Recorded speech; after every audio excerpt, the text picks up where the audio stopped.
Makom itu satu paket. Nabi Muhammad SAW diutus menjadi Rasul bukan untuk menyampaikan kepada umat Islam tentang apa itu syariat, tarekat, hakikat, dan ma'rifat, maupun pengertian dan cara untuk sampai ke masing-masing makom. Semua itu adalah hasil proses budaya Islam.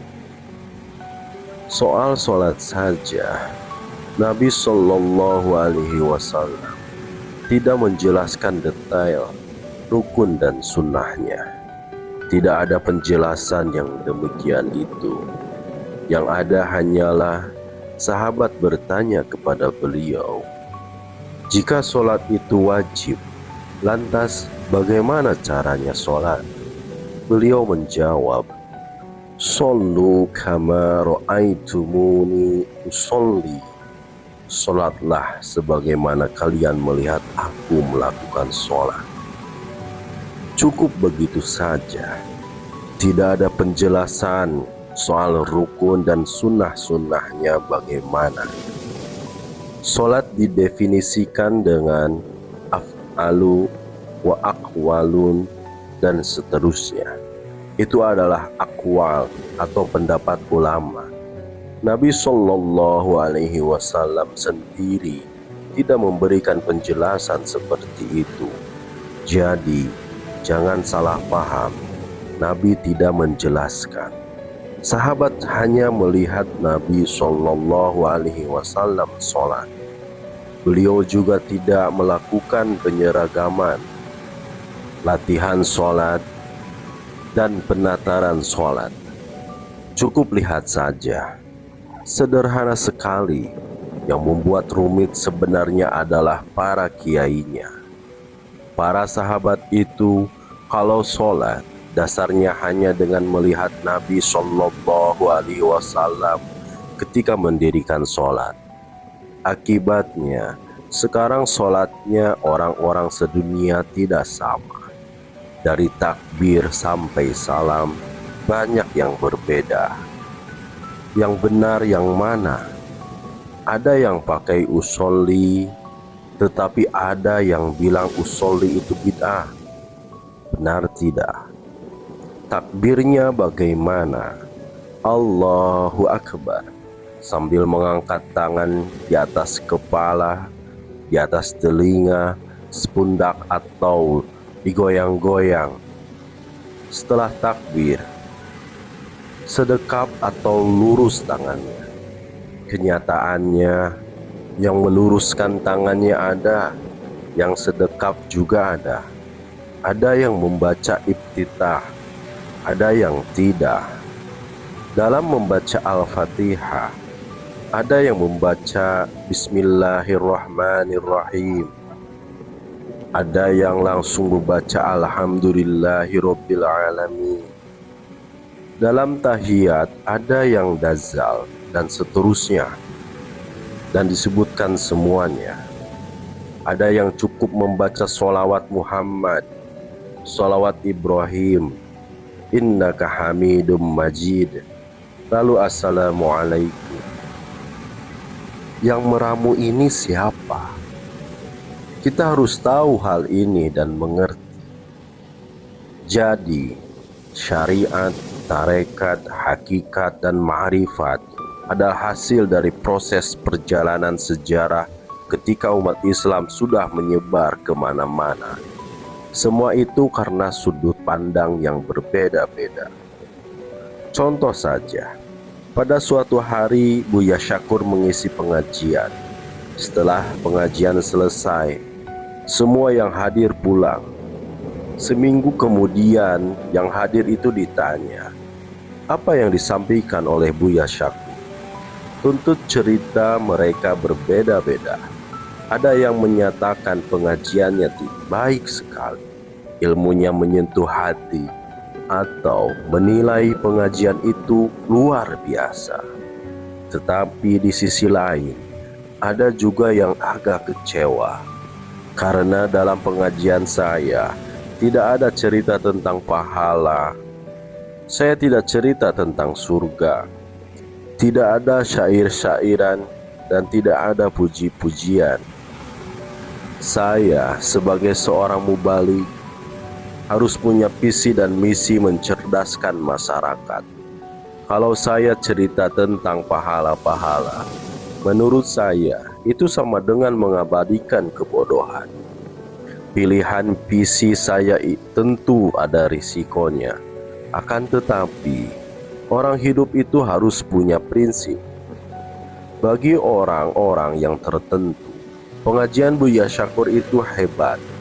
Bukan hebat materinya, melainkan menganggap Buya Syakur memiliki visi dan misi yang jelas, tidak pernah menjelek-jelekan orang lain, dan tidak mengkafirkan orang lain. Saya juga merasa tidak memiliki rasa benci dan dendam kepada siapapun. Ajaran Islam itu menyebar kemana-mana. Ketika sampai di India, Islam bertemu dengan banyak orang yang sakti di sana. Orang India itu kalau bertapa kuat, bisa 15 hari di atas paku, merendam diri dan lain-lain. Maka dari itu, ajaran akidah di India bisa saja terpengaruh oleh kesaktian-kesaktian itu. Ketika Islam bertemu dengan orang Yunani, maka bertemulah dengan ajaran filsafat dan logika. Lahirlah Mu'tazilah. Itulah kira-kira yang menyebabkan keberagaman agama Islam. Orang Islam memiliki beragam sudut pandang. Ada yang kerjaannya hanya masuk masjid untuk zikiran saja, la ilaha illallah, terus-menerus, tapi tidak melakukan usaha lahir seperti berdagang atau bertani. Ada juga yang usaha terus, lalu uangnya dibagi-bagikan. Ada juga yang kikir, hasil usahanya hanya untuk dimakan sendiri. Masa bodoh dengan orang lain, orang yang miskin. Itulah karena adanya berbagai macam perbedaan, maka ada yang membuat kategori yang ini golongan orang hakikat, ini orang sudah tingkatan ma'rifat, tarekat maupun syariat. Saya tidak akan mengatakan mana yang benar. Bagaimanapun jangan suka menjelek-jelekan, jangan suka mengejek. Kepada orang tarekat, jangan katakan pada mereka misalnya, apa itu tarekat? Bid'ah. Tidak ada dalam ajaran Rasulullah.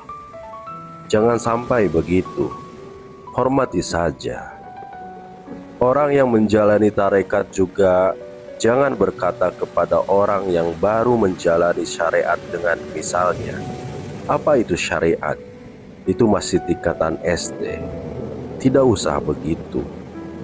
Syariat itu bahasa Arabnya syari, yang berarti jalan besar.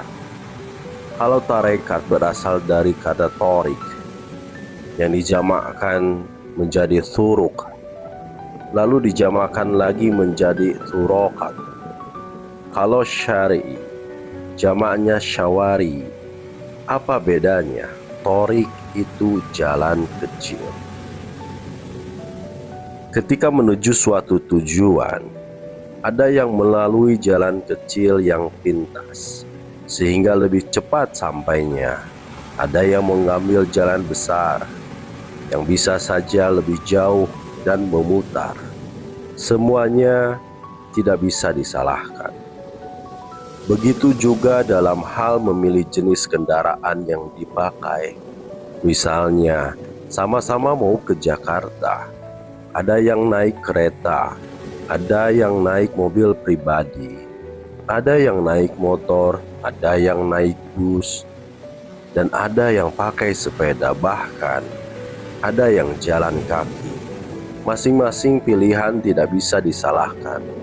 Tanyakan saja kepada orang-orang itu, kenapa memilih sarana transportasi itu. Misalnya, tanyakan kepada yang naik kereta, Kenapa Anda memilih kereta api? Barangkali ada yang menjawab, karena usia saya sudah 80 tahun lebih, yang kadang-kadang sering pengen kencing. Di samping itu, di kereta juga ada musola. Yang naik motor ditanya, kenapa Anda naik motor? Barangkali ada yang menjawab, karena Jakarta macet. Naik mobil bisa lama sekali. Naik motor tidak ada macetnya. Ketika macet bisa digotong ke trotoar dan masuk ke gang kecil. Yang naik sepeda juga tidak bisa disalahkan. Dia memilihnya sendiri. Barangkali kolesterolnya tinggi sehingga membutuhkan banyak olahraga. Yang jalan kaki juga tidak bisa disalahkan. Jakarta yang jauh sekali tidak menjadi masalah. Cobalah kita berpikir dengan sudut pandang orang lain. Barangkali dia memilih berjalan kaki karena ingin sambil mampir ke tempat-tempat kenalannya. Oleh sebab itu, terserah mau memilih syariat, tarekat, hakikat, ataupun ma'rifat. Semua sesuai selera masing-masing. Saya doakan semoga semuanya sampai. Yang naik mobil pribadi sampai, yang naik bus sampai, yang naik sepeda motor juga sampai. Semuanya sampai pada tujuan yang sama.